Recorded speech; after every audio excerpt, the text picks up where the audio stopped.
This is the story of the Jolly Postman, or Other People's Letters, and it's written by Janet and Allan Ahlberg. Are you sitting comfortably? Let's begin. Once upon a bicycle, so they say, a jolly postman came one day from over the hills and far away with a letter for the 3 bears. On the envelope it says, Mr. and Mrs. Bear, 3 Bears Cottage, the woods. The letter says, Dear Mr. and Mrs. Bear and Baby Bear, I am very sorry indeed that I came into your house and ate Baby Bear's porridge. Mummy says I am a bad girl. I hardly eat any porridge when she cooks it, she says. Daddy says he will mend the little chair. Love from Goldilocks. P.S. Baby Bear can come to my party if he likes. There will be 3 kinds of jelly and a conjurer. So the bears read the letter, except Baby Bear. The postman drank his tea, and what happened next we'll very soon see. Off went the postman, toodaloo, in his uniform of postal blue, to a gingerbread cottage, a garage too, with a letter for the Wicked Witch. It says, The occupier, gingerbread bungalow, the woods. Open now, don't delay, this could be your lucky day. Free witch watch with every order. I wonder what this could be.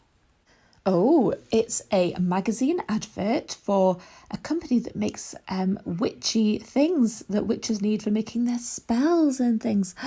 Wow, it says, deadly lampshades, nice and gloomy, little boy pie mix for those unexpected visitors when the cupboard is bare. I don't like the sound of that much. There's cauldrons, there's newts, there's a little tent. There are, a cup and saucer tea service that washes themselves, goggles for the cat when they're on the broomstick, frog powder, and even some socks for the wizard in your life. Wow, how exciting. I wonder if she'll want to buy any of those things. So the witch read the letter with a cackle of glee, while the postman read the paper, but left his tea. It was green. Soon the jolly postman, we hear tell, stopped at a door with a giant bell, and a giant bottle of milk as well, with a postcard for, guess who? Mr. V. Big, Mile High House, Beanstalk Gardens. This is the front of the postcard. It says, Thinking of you on our magic carpet tour. Dear Giant Big, having a nice time? Me, my mum and your hen what lays the golden eggs. It's better than travellers' checks. Saw a bloke as we was flying down. He was bigger than you. I've took note of his address. Take care of yourself and your talking harp. I'll be back for that one of these days, I shouldn't wonder. Bye for now. Your very little pal, Jack. So the giant read the postcard with baby on his knee, and the postman wet his whistle with a thimbleful of tea. Once more on his bicycle the postman rode to a beautiful palace, so we've been told, where nightingales sang and a sign said, Sold, with a letter for Cinderella. There's a surprise. The letter's from a book publisher. It says, Dear Princess, we at the Piper Press hope soon to publish a little book for younger readers in celebration of your recent marriage to His Royal Highness Prince Charming. A copy of this book is enclosed for your approval. We trust that this somewhat shortened version of Your Highness's most marvellous tale will not displease you. We also trust that you will be comfortable in your new home and live happily ever after. Your humble servant and loyal subject to be, Peter Piper, Managing Director of the Piper Press, Peck Place, Pickleton. So Cinders read her little book, the postman drank champagne, then wobbled off on his round again, and again, and again. Oops. Later on, the postman, feeling hot, came upon a grandma in a shady spot. But, Grandma, what big teeth you've got! Besides, this is a letter for... Oh. B.B. Wolfe, Esquire, care of Grandma's Cottage, Horner's Corner. I think the BB might stand for Big Bad. What do you think? Uh-oh, it's a letter from a solicitor. It says, "Dear Mr. Wolf, we are writing to you on behalf of our client, Miss Riding Hood, concerning her grandma. Miss Hood tells us you are presently occupying her grandma's cottage and wearing her grandma's clothes without this lady's permission.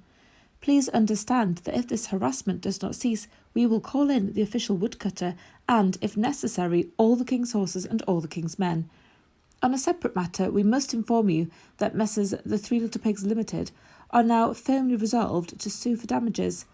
Your offer of shares in a turnip or apple-picking business is declined, and all this huffing and puffing will get you nowhere. Yours sincerely, Harold Meany." So Grandma read the letter and poured the tea, which the not-so-jolly postman drank nervously. Now the jolly postman, nearly done, so is the story, came to a house where a party had begun. On the step was a bear with a bun, but the letter was for Goldilocks.